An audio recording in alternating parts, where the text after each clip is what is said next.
पूरे करने भूल जाते हैं।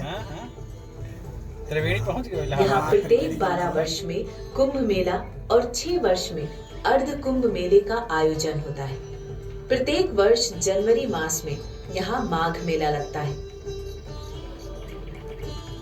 मान्यता है कि माघ मेले के 45 दिन सतयुग, त्रेता युग, द्वापर युग और कलयुग के कुल वर्षों की संख्या के बराबर होते हैं। यही वजह है कि इसमें किए गए स्नान, दान, तप, जप से चारों युगों के पुण्य फल प्राप्त होते हैं।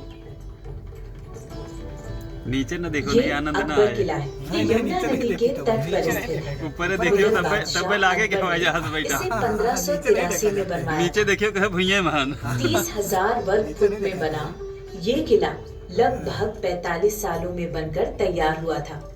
किले के अंदर कई धार्मिक अक्षयवट स्थित हैं। इसके साथ 44 देवी देवताओं वाला पातालपुरी मंदिर भी मौजूद है। यहाँ पारसी भाषा के कई शिलालेख, अशोक स्तंभ आदि मौजूद हैं। हम बढ़ रहे हैं इलाहाबाद विश्वविद्यालय की तरफ। ये भारत के चौथे सबसे पुराने विश्वविद्यालयों में से एक है।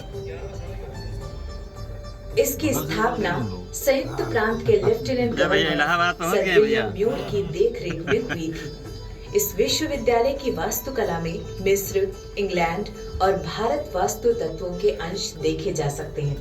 विश्वविद्यालय का गणित विभाग भारत में शिक्षा के सबसे प्रमुख केंद्रों में से एक है।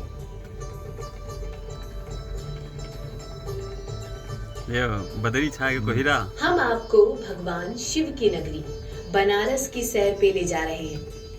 हम बढ़ रहे हैं बनारस हिंदू विश्वविद्यालय BHU की तरफ। ये भारत देश का सबसे प्रचलित विश्वविद्यालय सबसे ऊपर उड़ रहे हो भैया। वर्ष 1916 में की गई, जहां देश विदेश से विद्यार्थी उच्च शिक्षा ग्रहण करने और के लिए ऊपर ले जा रहे हैं। अब हम बढ़ते हैं बनारस के घाटों की तरफ। ये 80 घाट है। 80 और गंगा नदी के संगम पर स्थित इस घाट का वर्णन कई हिंदू धार्मिक ग्रंथों और पुराणों में है।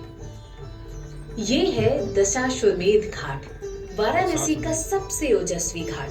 हिंदू पौराणिक कथाओं के अनुसार इसका निर्माण ब्रह्मदेव ने भगवान शिव के स्वागत के लिए करवाया था। ये मणिकर्णिका घाट है। इसे भगवान शिव ने अनंत शांति का वरदान दिया है। मणिकर्णिका को महाशमशान भी कहते हैं। मोक्ष की चाह रखने वाला इंसान जीवन के अंतिम पड़ाव में यहाँ आने की कामना करता है। अब हम बढ़ रहे हैं पवित्र गंगा आरती की तरफ। दुनिया भर के सबसे खूबसूरत धार्मिक समारोह में गंगा आरती का अलग ही महत्व है। गंगा आरती की शुरुआत शंखनाद से की जाती है, जिसे लेकर मान्यता है कि इससे नकारात्मक ऊर्जा खत्म हो जाती है। पुजारी अपने हाथों में बड़े बड़े दिए लेकर माँ गंगा की आरती करते हैं। माँ गंगा के जयकारे, ढोल नगाड़े की गूंज और आरती की मधुर ध्वनि अपने आप पलक निहारने पर मजबूर कर देती है। अब हम बढ़ रहे हैं उत्तर प्रदेश की राजधानी लखनऊ की तरफ। ये क्लॉक टावर है। 221 फीट ऊंचे इस टावर को भारत के सबसे ऊंचे क्लॉक टावर का दर्जा प्राप्त है। इसे ब्रिटिश वास्तुकला के सबसे बेहतरीन नमूनों में माना जाता है। इसका निर्माण अवध के 8वें नवाब नसीरुद्दीन हैदर ने अवध प्रांत के प्रथम lieutenant governor sir George Cooper के आगमन पर करवाया था। ये रूमी दरवाजा है। इसका निर्माण सन 1783 ईस्वी में अवध के चौथे नवाब आसिफुद्दौला ने करवाया था। इसकी कुल ऊंचाई 62 फीट की है। इस विशाल दरवाजे को बनाने में लगभग 3 साल का समय और 10 लाख की लागत आई थी। ये है इमामबाड़ा। इसे भूल भुलैया और आसिफी इमामबाड़ा भी कहा जाता है। इसका निर्माण 1784 ईस्वी में किया गया था। इस इमारत में बड़े बड़े झरोखे इसकी खूबसूरती में 4 चांद लगाते हैं। इन्हें ऐसा बनाया गया है कि मुख्य द्वार से अंदर जाने वाले व्यक्ति को तो देखा जा सकता है, लेकिन झरोखे में बैठे व्यक्ति को अंदर जाने वाला व्यक्ति नहीं देख सकता है।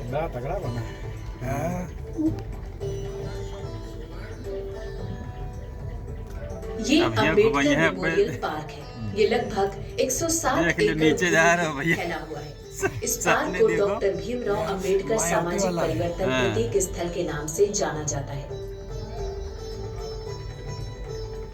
ये उत्तर प्रदेश का विधान भवन है। इसका निर्माण तत्कालीन गवर्नर स्पेंसर हरकोट बटलर द्वारा करवाया गया था। इसकी वास्तुकला इंडो यूरोपियन शैली की है।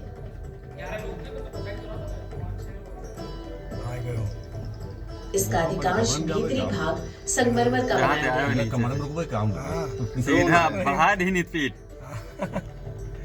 इमारत के बाहरी भाग के पोर्टिको ऊपर के चढ़ रहे हो। ऊपर संगमरमर से उत्तर प्रदेश का राज्य चिन्ह अंकित किया गया है।